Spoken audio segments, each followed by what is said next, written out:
Father Alfonso de Juan, a Spanish missioner who is director of JESS, or Jesuit Social Service.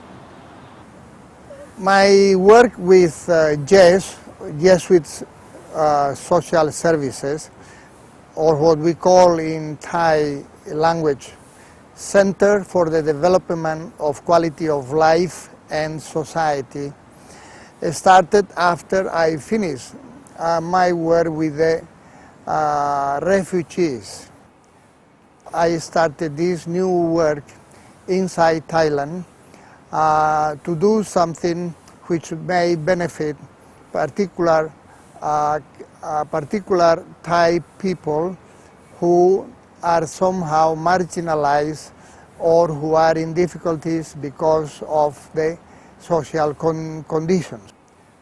I was asked rather to investigate about why in Thailand, in a normal Asian country, there is a phenomenon that is being called the sex industry or child prostitution. Why young girls, even young boys, are being taken somehow or end up in what it is called the sex industry. Many thousands of young girls aged 12, 13, 14, 15, 16, they end up in houses where somehow sex is being sold. What does JESS do to make a difference in this situation? To protect the Thai girls from being taken or ending up in the sex industry would be if we provide them with help so that they can remain in their own village with their own relatives and in their own schools. Because one of the things I discovered in my research was, this is very important, that the poverty by itself is never the cause of prostitution. There are always other factors. So it is poverty plus. It is poverty plus a dysfunctional family. The father and the mother, they are separated.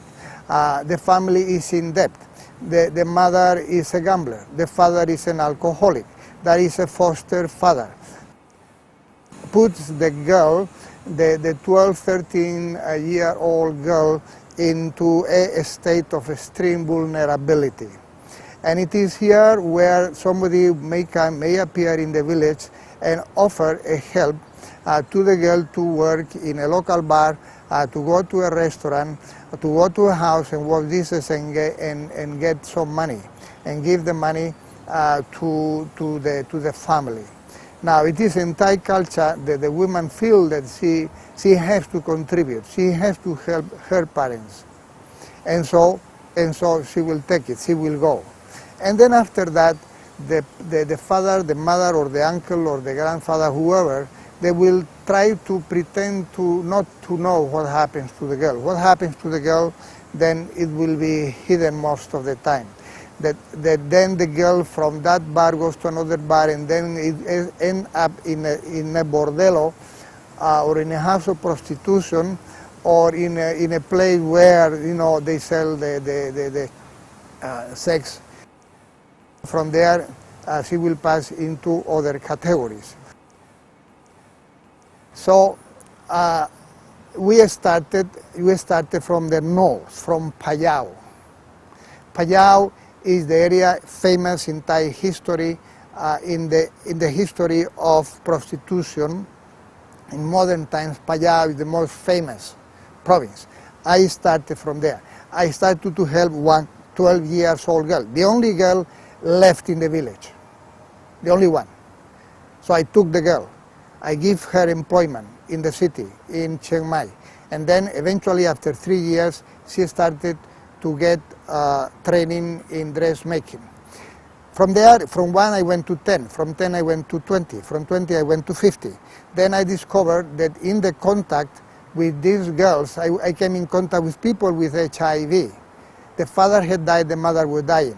This young girl, this young boy, we left alone only with a grandmother or a grandfather. Besides financial support, what other activities do you do? I have a group of about 10 girls and about 2 or 3 boys who have HIV themselves. They got it from the mother. At that time, they are still alive, and they are the first ones in Thailand that started to take the medicine, retroviral medicine.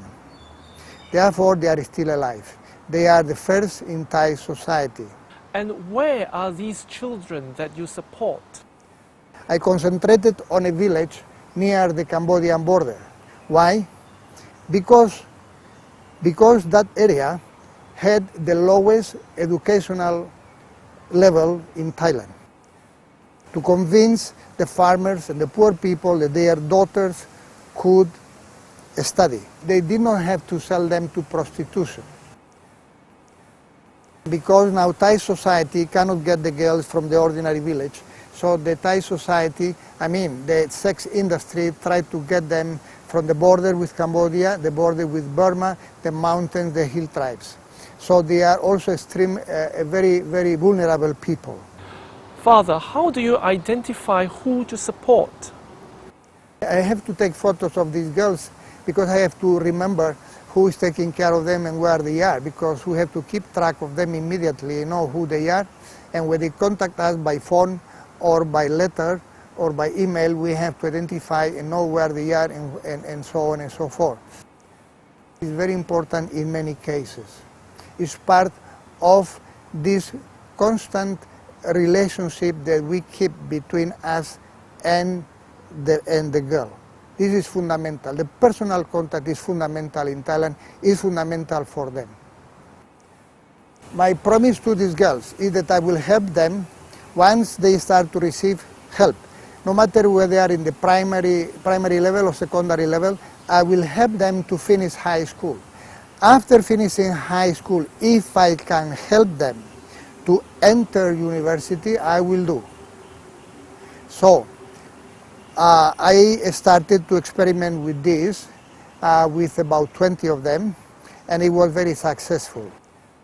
With about 10 to 13,000 baht, this is the money they need to enter the university, and then after they are inside, they will get the loan from the government.